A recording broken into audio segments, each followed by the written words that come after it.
mysterious and spooky. They're all together ooky. The Addams Family. Greetings from Castle Goring, from Mickey, Aurora, and from me. Well. I have some updates and announcements to make before I plunge in with the questions. First update is on Dan Wootton, who I am delighted to inform you has had an apology and substantial damages from The Guardian as a result of a privacy complaint he launched against them. I say full marks to The Guardian for folding quickly. He's also suing Byline Times, requiring an apology, retraction, and damages. That's not going to be only for privacy. That's going to be for defamation. They have gone after him with an unseemly and disgusting determination to try to destroy his career. We needn't ask in whose benefit they have been acting. It certainly has not been for the benefit of the larger justice system, that's for sure. Well, his lawyer Donald Blaney has written a letter before action to Byline Times over its reporting. That's the neutral word. My word is the hounding and the quite frankly disgusting and reprehensible way they have behaved towards him. And we won't ask on whose behalf they have been functioning, but we don't need to guess. His lawyer, who's actually very good, has cited Bloomsburg versus ZXC Supreme Court judgment of the 16th of February 2022, which, aside from anything else, confirms that a newspaper does not have the right to try someone who has been accused of anything before they have been found guilty. And of course, Byline Times and their ex-con Dan Evans and their other cohorts set themselves up as judge and jury. He's also issued letters before action against two of, in my opinion, the most odious women in the public arena today, Carol Vorderman and Emily Maitlis. I deplore women like Carol Vorderman and Emily Maitlis. I have made it clear before that I despise what Carol Vorderman and Emily Maitlis represent, and they represent two aspects of womanhood that I think no decent woman would wish to be associated with. Carol Vorderman flaunts herself around, boasting about the fact that she drives many cars at the same time. Let me put it that way, since this is YouTube, which to me is a very reminiscent of the longer word that, remember when in America they had proms? Well, not that sort of prom, a different sort of prom, maybe a prom that is, oh dear, what's the name of that place? Ischia? I seem to remember there's a place called Ischia, isn't there? And flaunts it as if using men is somehow desirable. I'm sorry, I think it is so. Maybe I'm being a prude, but I think it is so low. If a man did it, you would say he's a jerk. Well, if a woman does it, I think she's equally a jerk. And her poison that spews forth at all times, now that she has discovered that she is left wing, and anybody who she thinks is a former cohort of hers, because she used to be centrist or right wing, so she has all the malice of a former friend. And then you have Emily Maitlis, who I've said it before, and I'm going to say it again. I deplore journalists who entrap the subjects of interviews by leading them to believe that the aim of the interview is to get a comprehensive and honest representation of their viewpoint across. I have said it before, and I'm going to say it again. She, in my opinion, entrapped Prince Andrew. There was no doubt in my mind, and I say this not only as a writer, but as a public figure who has been in the position that Prince Andrew was in. Nay, not that I ever had those accusations made against me, obviously, but when I wrote my first Diana book, and Val McCallum, who was the owner of The Voice newspaper, who was a client and chum of my brother Mickey's, asked my brother Mickey if he could interview me. And I wasn't giving interviews at that time because I was being so abused by the press. But I did it for Mickey and for Val McCallum, who I'd never met, but, you know, the courtesy of a sibling for a sibling's associate, client really, because my brother's law firm was the law firm for The Voice, which was the leading black newspaper in this country. And a very nice girl she was one of the Afia princesses, who was the sister-in-law of Sarah Blackstone, who was a friend of mine. She came and interviewed me, and she asked me a question, and I answered it truthfully. And she said, "You can't say that." She turned off the tape recorder. She said, "You can't say that. If you say that, it is going to ruin your reputation."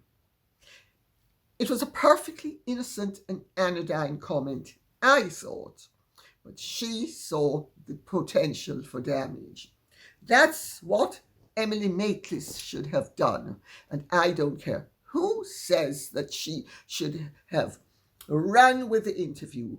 It's quite clear that she understood, as does every journalist, that public figures are usually a lot less experienced unless they are writers, which even I, as a writer, was not so experienced that I didn't realize that I was saying something that could have been a career destroyer. But the Afia girl, she rescued me. And Emily Maitlis could have easily rescued Prince Andrew and said, "Sorry, you're trying to be honest, you're trying to give a comprehensive view, but it's going to come across as if you are unsympathetic and as if you have no regrets when you should have regrets. You're too layered and you're too comprehensive. You need to answer it differently." His whole interview would have gone differently. The whole matter thereafter would have been different. I, in part, blame Emily Maitlis. I know an awful lot of people won't agree with me, but I think a responsible journalist or writer doesn't send a lamb to the slaughter the way Emily Maitlis did, and the way other brutal journalists do. You know, just because you're a writer and just because you aim for the truth doesn't, and often they don't, incidentally, they aim for scalps, doesn't mean you shouldn't be decent, and doesn't mean that there are times when you say no.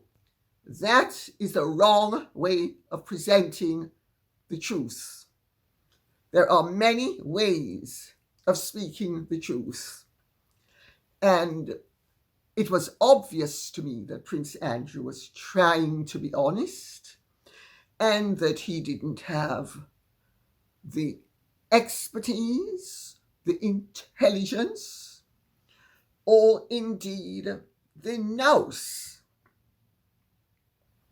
to answer it less honestly than he did.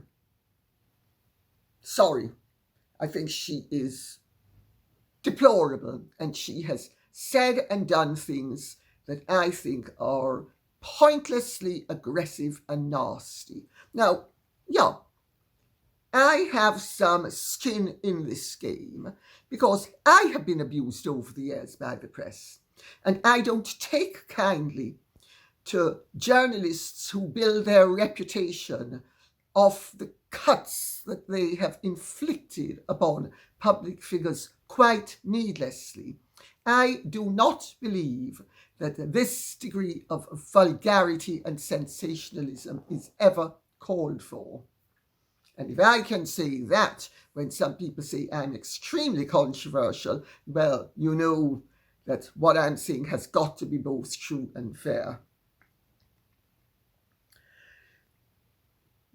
Also update, Samantha Markle. Her case progresses apace. Aurora, honey,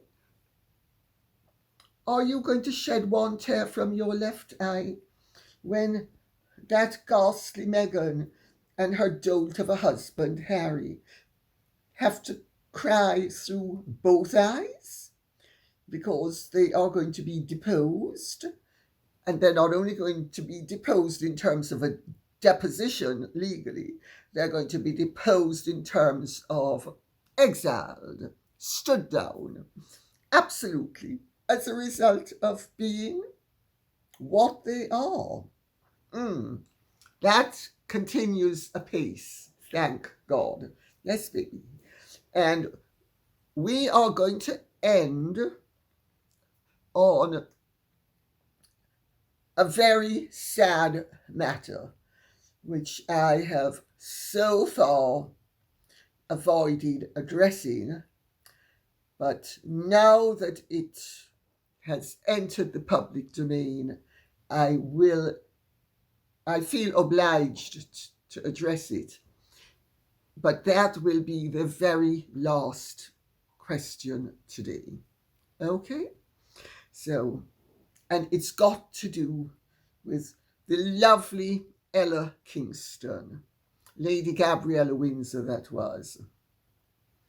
And it is so distressing and so upsetting that I have been determined I would not be the person who was the bearer of the bad news which we all knew about privately.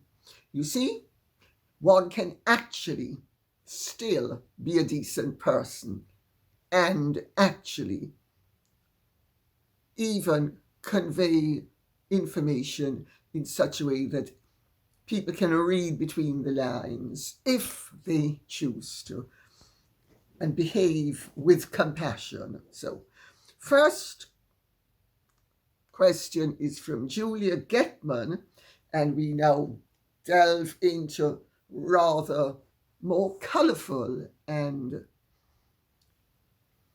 actually entertaining would be the right word. The Harry and Meghan saga. Julia Getman says, and this is helping to unmask them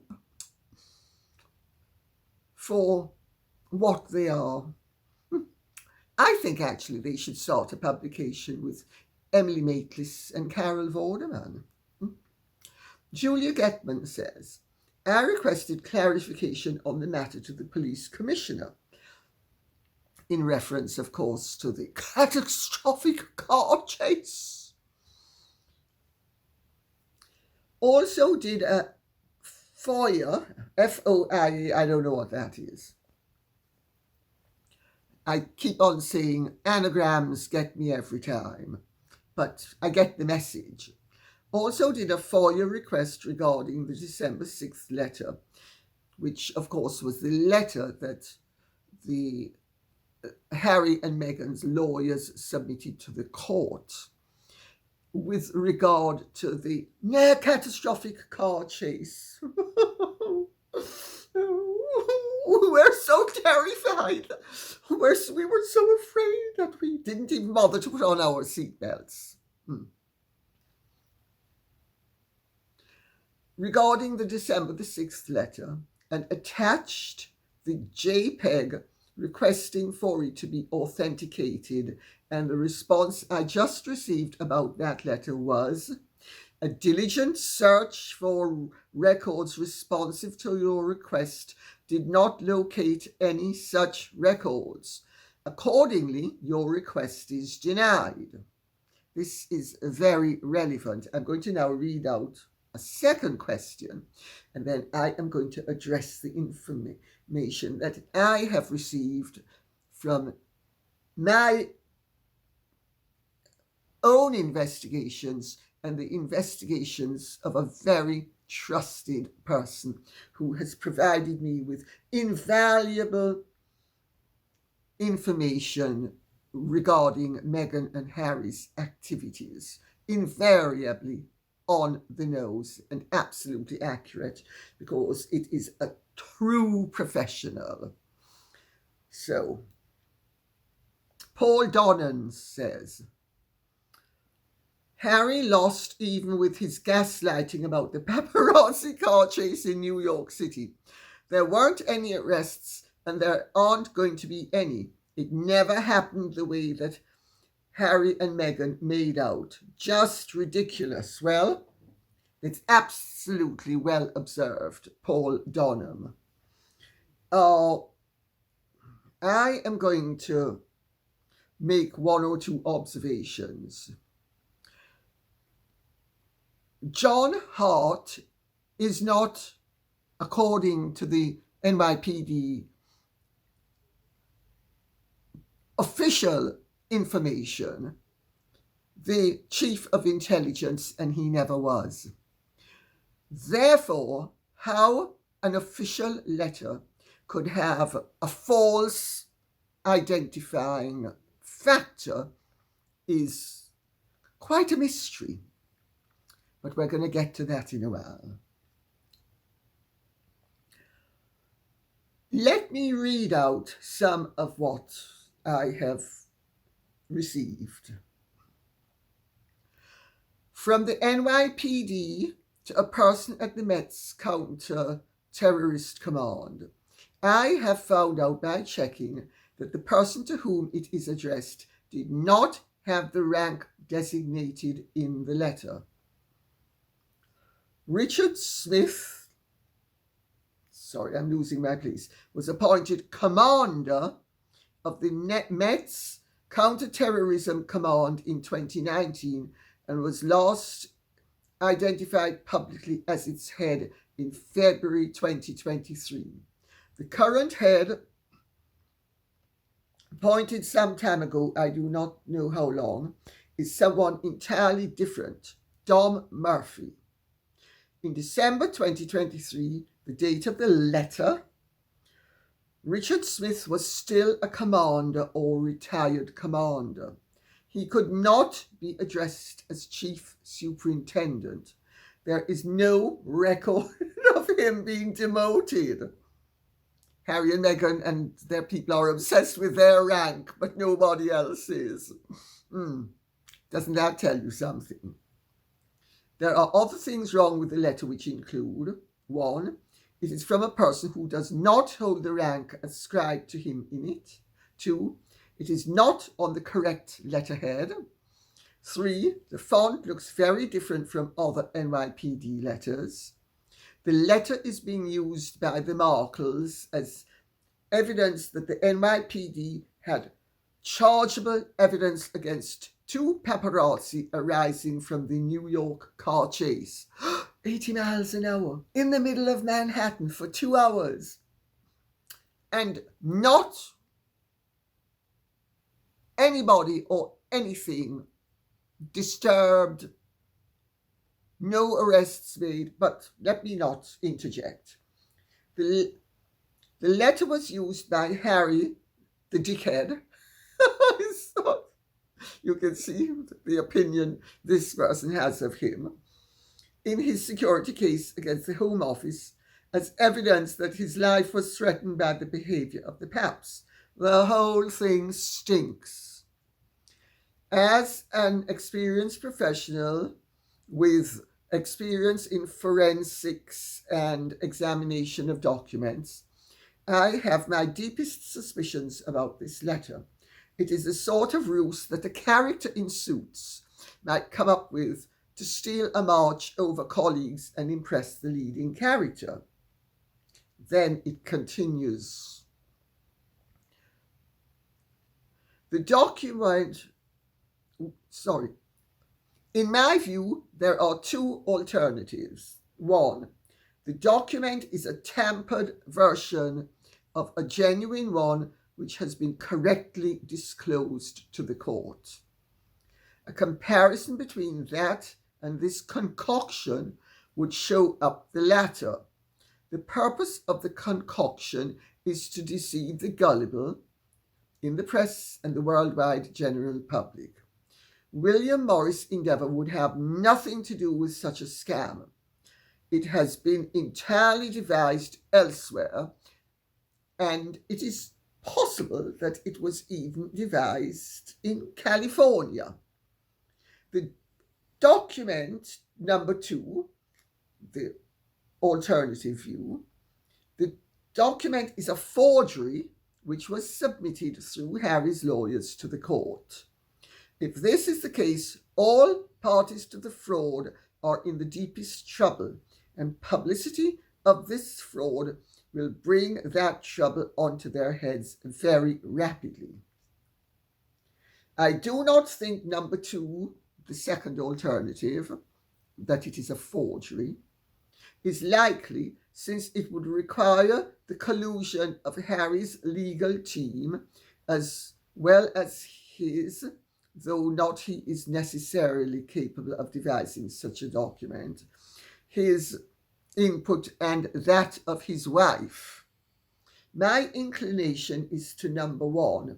It is just the sort of trick that the Markle woman, acting as Rachel Zane, would convince herself is brilliant and which cannot be proved to be devised by her.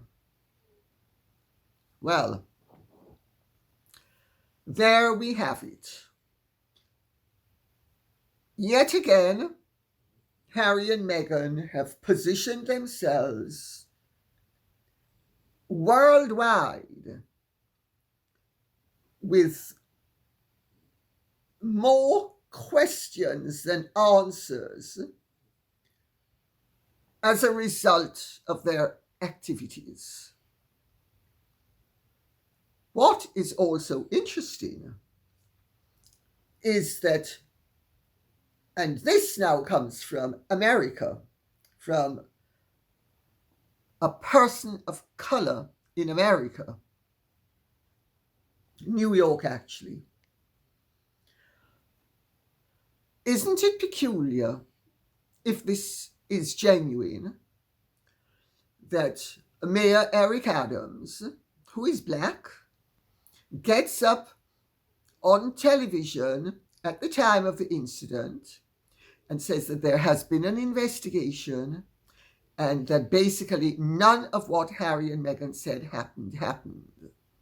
That it was, nobody is to be charged. There's nothing to charge anybody with.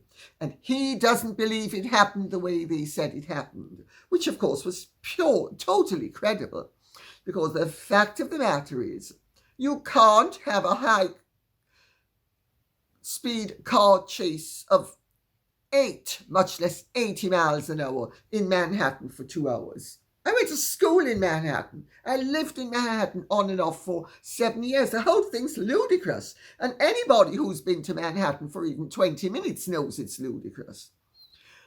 However, Eric Adams says that at the time, now they are, Harry and Meghan, on the 6th of December, just before the ability to file documents in the lawsuit closes. They managed to provide their legal team with a letter that completely contradicts everything Eric Adams said.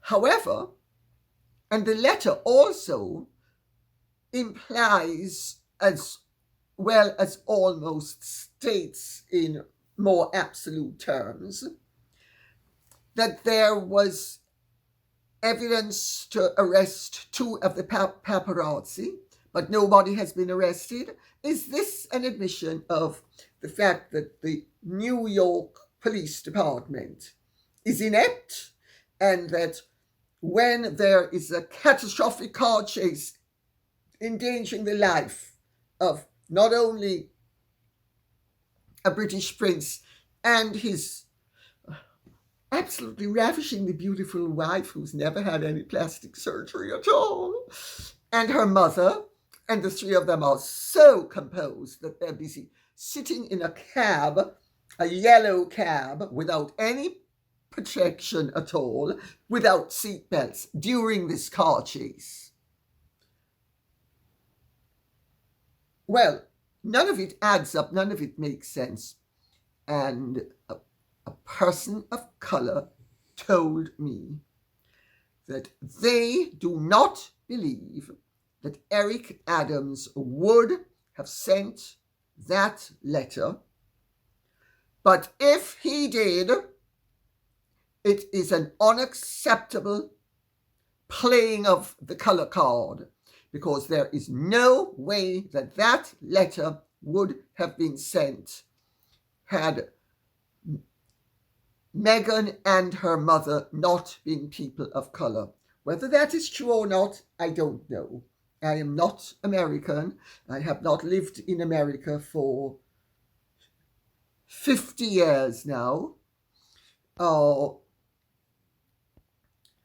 But I would defer to the superior knowledge of a well-educated American of colour, and who thought that if the letter were genuine, it was a total put-up job to assist Meghan so that Harry and she could get security. Is this a fact?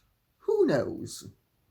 But I would have said that is a perfectly reasonable conclusion to come to, especially in the light of the fact that it is nearly a year later, nobody has been charged with any crime, yet they are asserting in the court papers, in the letter that goes to court, that there was evidence to arrest 2 people. Why weren't they arrested? I tell you, the whole thing stinks to high heaven.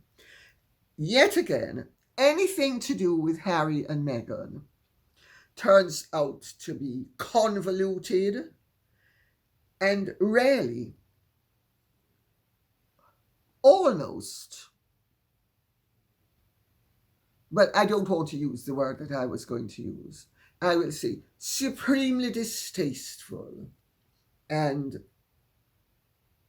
I smell rotten eggs. I don't know about you, but I smell rotten eggs. Kitty Fan says, why is Harry not paying the costs to the taxpayer of the Met's defence?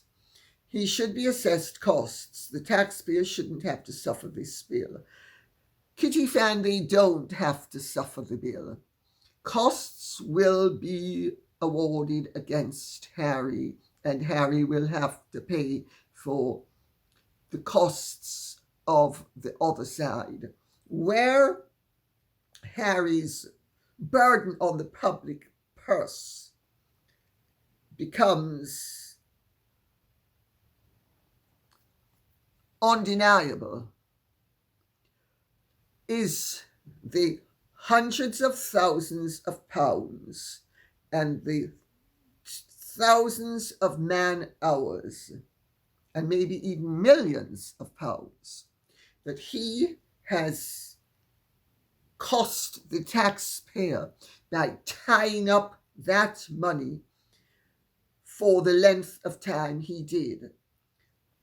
Because until the case is tried and resolved, the state has to be coughing up money, which should be better spent elsewhere.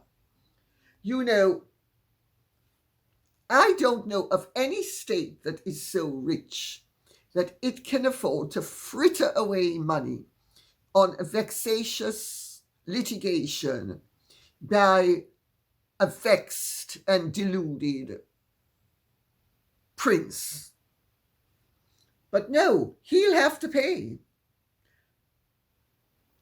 But in the meantime, that money that has been ratcheting up over the period of the lawsuit, the public funds did not have access to. So that money was tied up. So it's still a burden on the state. Teresa Ryan says, Lady C, what do you think about Harry saying he's in more danger than Princess Diana ever was? He says it's due to racism, extremism, etc. Oh dear, oh dear. Harry can see anything he wants. The fact of the matter is, we are all now totally aware of the fact that Harry speaks from the orifice upon which I am sitting.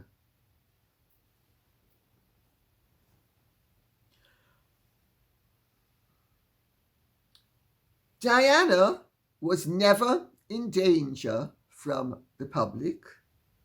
She was never in danger from the paparazzi.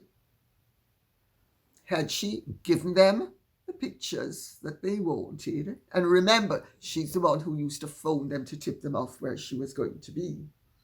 But then she would do a cat and mouse game with them, having phoned them up, and they knew that she had phoned them up, and she knew that they knew she had phoned them up. She would then play, oh, you're chasing me, I need to elude you. Well, it ended badly for her, and I do regret the fact that it ended the way it did. She put herself in danger. Is Harry in greater danger?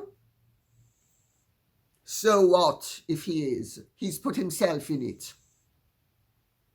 Are we supposed, as a public, to pander to this brain-dead imbecile, arrogant beyond belief? And why should I pay my hard-earned money in tax, or anybody else who's a taxpayer? Because if Harry succeeds, it's not only the Brits who are going to have to pay, it's the Americans as well, or wherever he lives or wherever he goes. Why should we have to part with our hard-earned money so that Harry can get security? Well, sorry, if he's... Gordon, Asia's put a target on my back and on his as well. Well, what can I say? Put it there, something happens, very unfortunate. But if you've earned it, ultimately, nobody's saying it should happen, But if it does happen, as the judge made absolutely clear in his judgment, having considered the possibility that it could happen, and said he's still not deserving of security. And in life, rarely, there comes a point when you have to be responsible for your own actions. And if he has, to promote his book, told lies, as the lawyer for the American state was saying, and if he really didn't eliminate 25 chess pieces, as he put it, in Afghanistan, and he has to pay the price for his lies, well, what can I say? Justice isn't always gentle.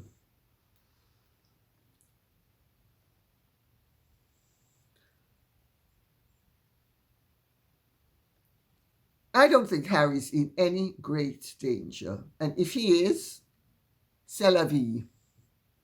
It's a matter of complete indifference to me, and it should be a matter of complete indifference to anybody who is paying tax. He is rich enough to be able to afford his own security, and if he wants to protect himself against people who don't like him, stop announcing where you're going to be. It's as simple as that. Nobody is going to be able to jump into your brain-dead skull and know where you're going to be if you keep your trap shut. It's as simple as that. I mean, quite frankly, the whole thing is just so annoying and distasteful and totally uncalled for. And as for it having anything to do with racism, is Harry seriously suggesting that any white person in the United Kingdom or the United States of America would be targeting him or his wife because of her little bit of African heritage? Well, they haven't ever before. Why would they start now? And extremism? Well, Harry, you're the one who opened up your big mouth. Why should we pay for it? You pay for it. As simple as that. And if you can't pay in one way and you have to pay in another, life's tough. And you learn a lesson that all of us more ordinary people have learned. Some of us from we were very young. Life is tough. Get used to it. And stop exhibition of yourself with, oh, I deserve better. No, you don't. The judge has made that very clear. Selena Barton says, hats off to the UK judicial system for denying hair plugs his UK taxpayer-funded security. If he can go to Jamaica without any form of security, well, he did have his security detail with him, then he should have no problem coming to the UK without any. Oh, he shouldn't have a problem. The United Kingdom is infinitely safer than Jamaica. I speak as somebody whose grandfather, brother-in-law, first cousin's stepson, second cousin once removed, many friends, were, shall we say, prematurely dispatched. I also have a father who was accosted at point blank range, and something entered his front and exited his back, which I'm not going to specify. And his life was saved by his mistress. Jamaica is infinitely less safe than the United Kingdom. But he had no problem pitching up with the frowsy Heba, as one of the Jamaicans said. Those of you who are Jamaican will not understand, but it's not flattering.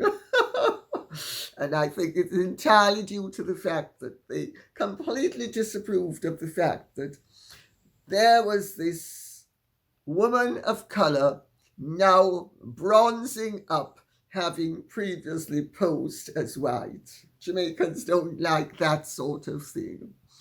They can't stand pretentiousness and hypocrisy. I've never met a Jamaican who could, actually. So,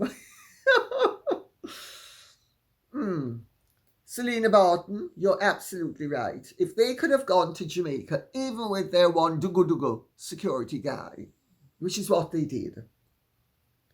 But he was stood down while they were at Half Moon, because the friends of mine who saw Harry and Meghan in the Half Moon, and to whom Meghan spoke, see, Harry looking miserable beyond belief, and Meghan, I'm being followed by a photographer.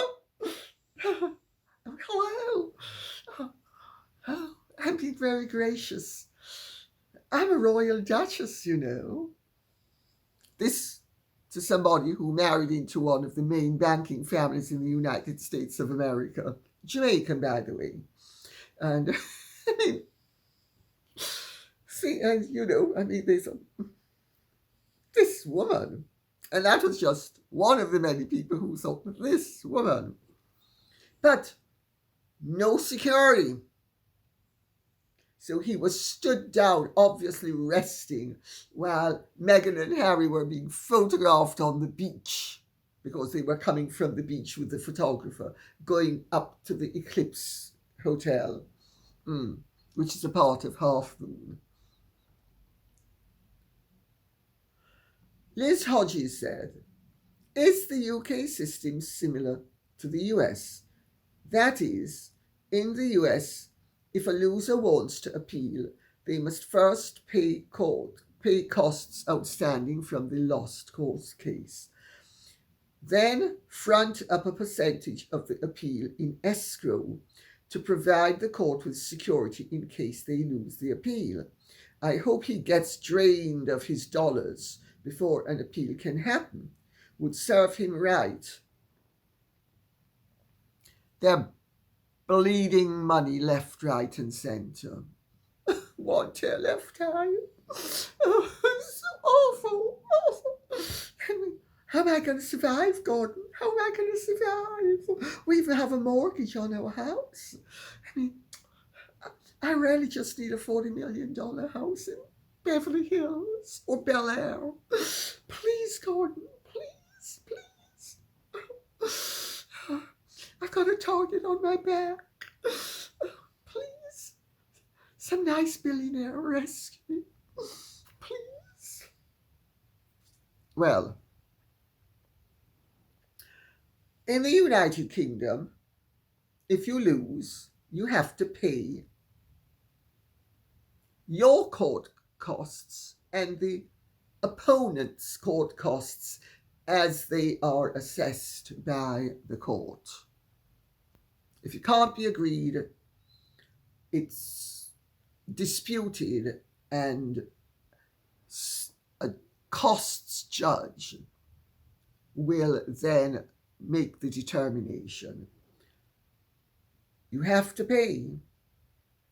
If you don't pay, you can be bankrupted. Harry will have to pay. Then he wishes to institute an appeal. He'll have to pay for that.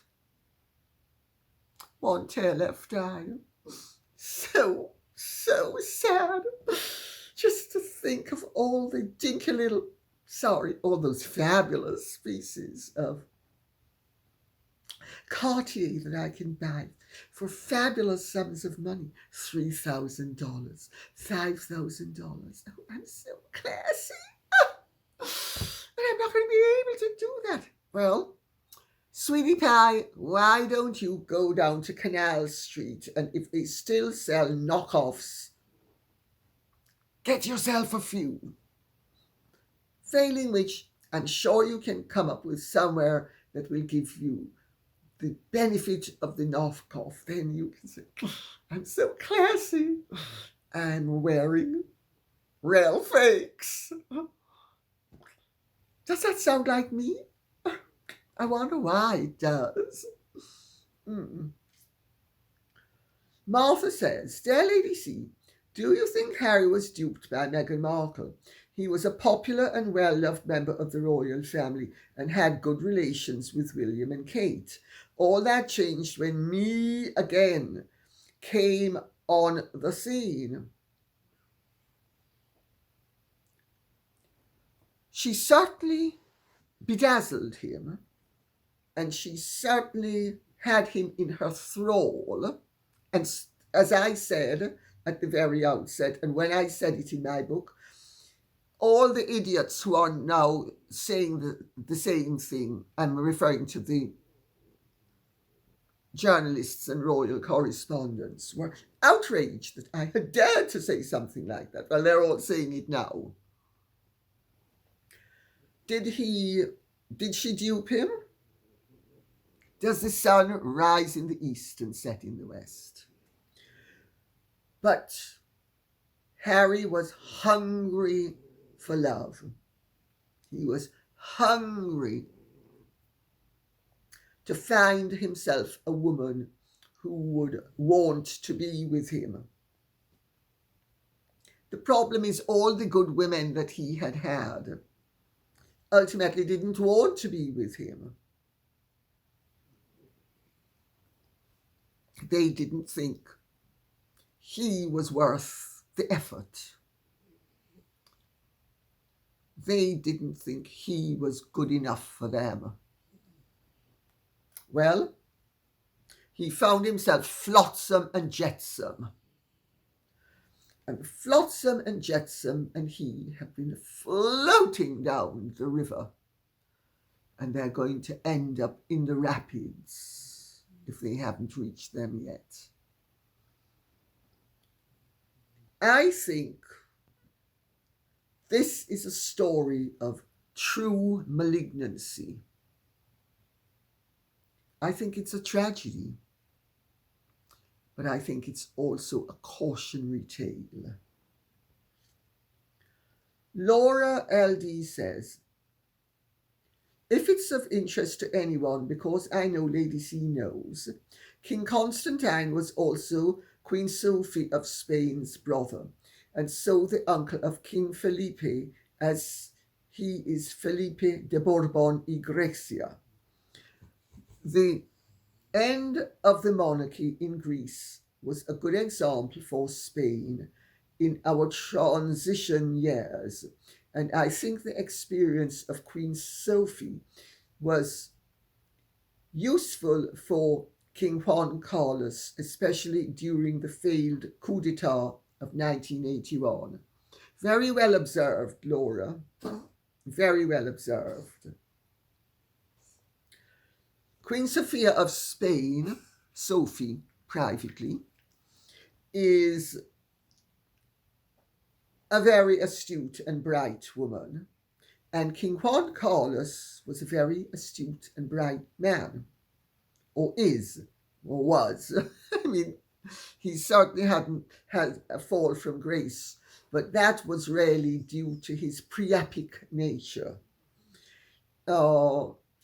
But both he and she understood how you need to be cautious, because King Constantine, who was young at the time, he was in his 20s, And he was also, to an extent, under his mother, Queen Frederica's influence. And she encouraged him to make some disastrous errors of judgment. But Greek politics had always been a minefield. And he lost his throne trying to reverse the military dictatorship in Greece. That's why he lost his throne. But the people didn't appreciate the fact that previous to that, he had sworn in the military dictatorship. So he paid the price. Politics can be very unforgiving. Sally Robinson says, Lady C, why do your British TV presenters continue to treat Prince Andrew with such disgust? He was never convicted of any crime, yet they react as if he's a convicted child molester or such like. Is walking in front of his family really such a big deal? What are your thoughts on this continuous personal attack on him? I think they're cruel. I think it's unnecessary, but it's typical of the British press. There can be, as I said in my first Diana book, in terms of Diana and Sarah York, there can be only one fairy at the top of the Christmas tree. They allocate roles, good guy, bad guy. Prince Andrew can be very charmless. He's not very bright, but he can be very loyal, very decent. He's been a good father. He's been a good son. He's been a good sibling. That says something. The fact that he's charmless and bumptious, and he is bumptious. I have countless instances of his being bumptious.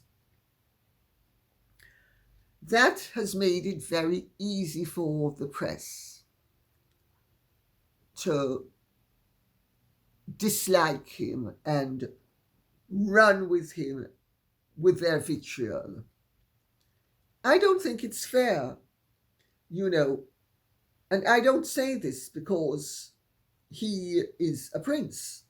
I say this because he has virtues. The fact I don't particularly like him doesn't blind me to the fact that the man not only has virtues, he has rights.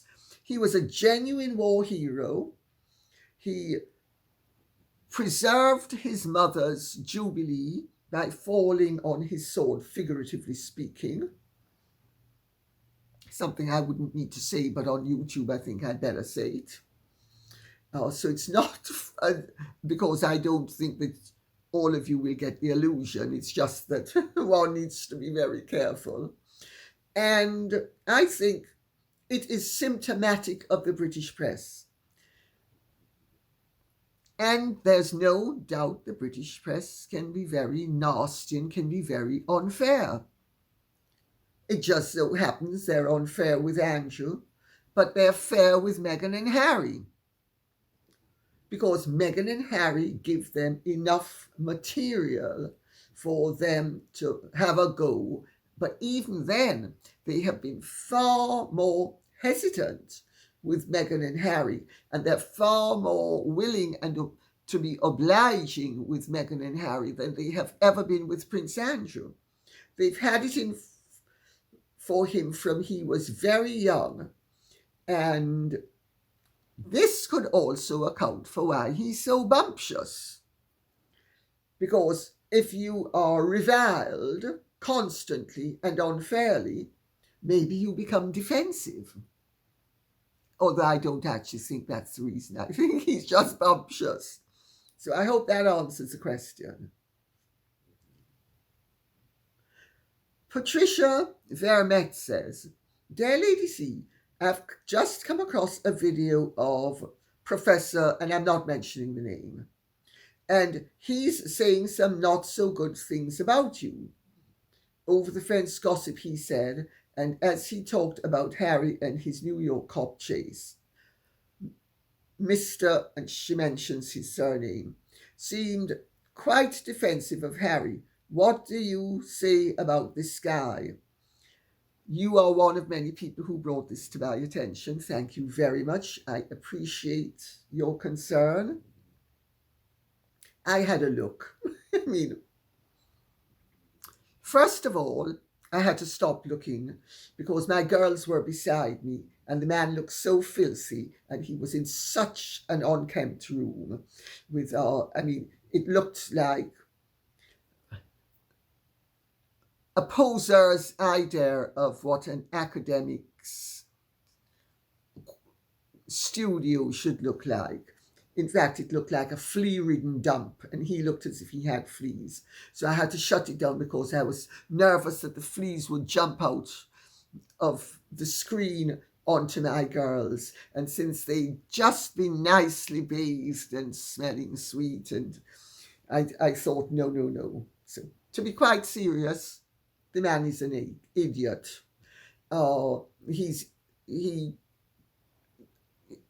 Nothing he said was anything but ludicrous and ridiculous. And it was quite obvious to me, the bit that I looked at, I didn't look at very much of it, I couldn't be bothered, was that he's trying to use my name to make himself more popular. Pathetic. He's not the first, and he doubtless won't be the last, who tries it on for size. And now we will end with what Patricia May says. Lady C, can you comment on the death of Thomas Kingston? So sudden and sad. Thank you. I have saved this for last because it's too distressing for words. And it might have been obvious when I alluded to this the other day that I found the matter extremely distressing, and I am not going to allude to it in any detail. The inquest opened yesterday, so now everybody knows that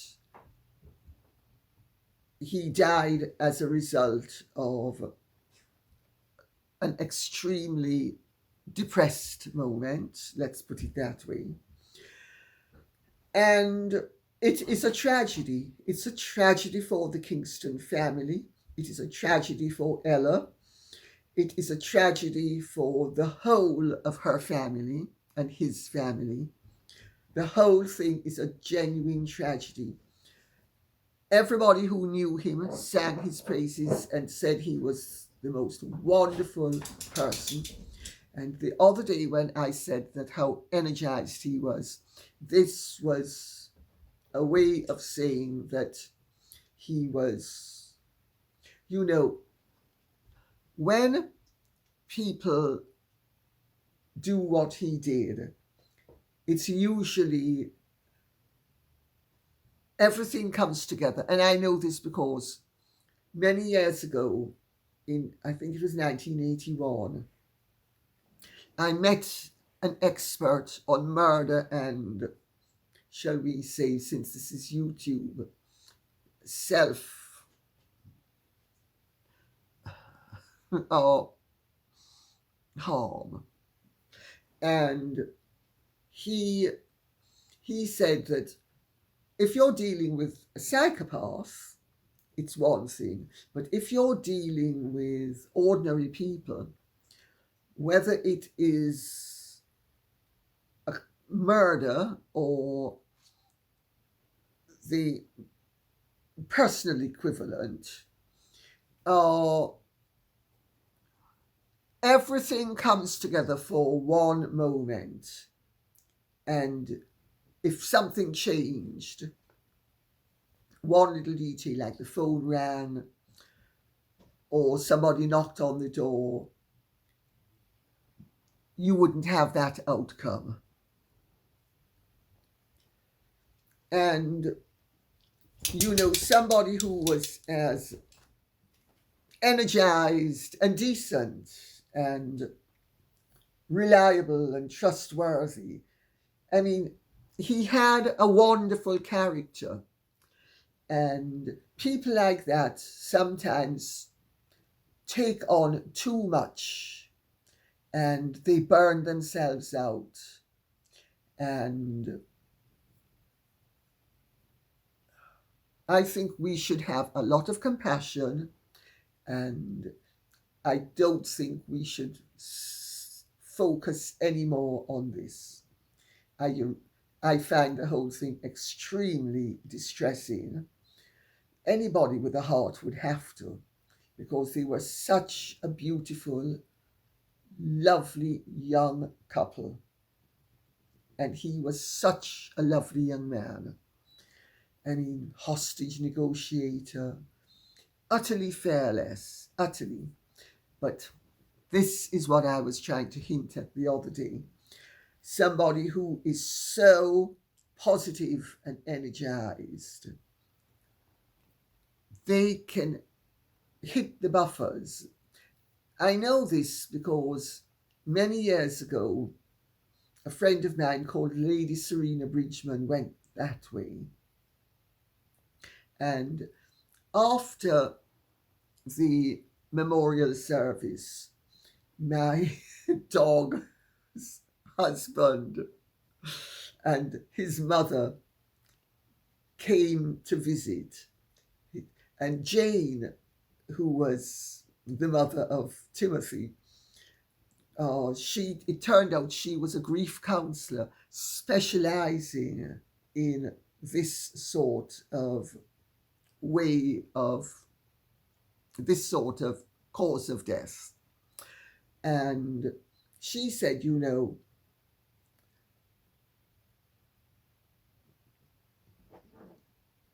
these people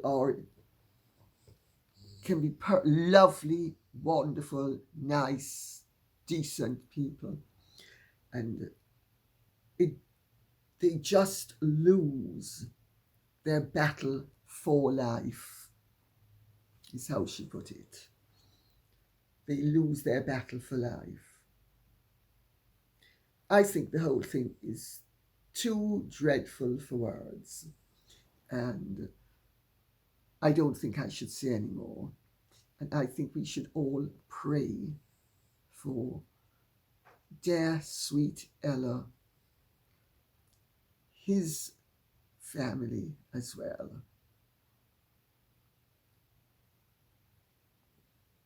Pray for them to have some comfort, because this sort of situation is a true tragedy, and it's not that easy to get over.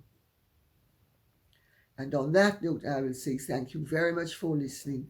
I hope this has been of some interest to you.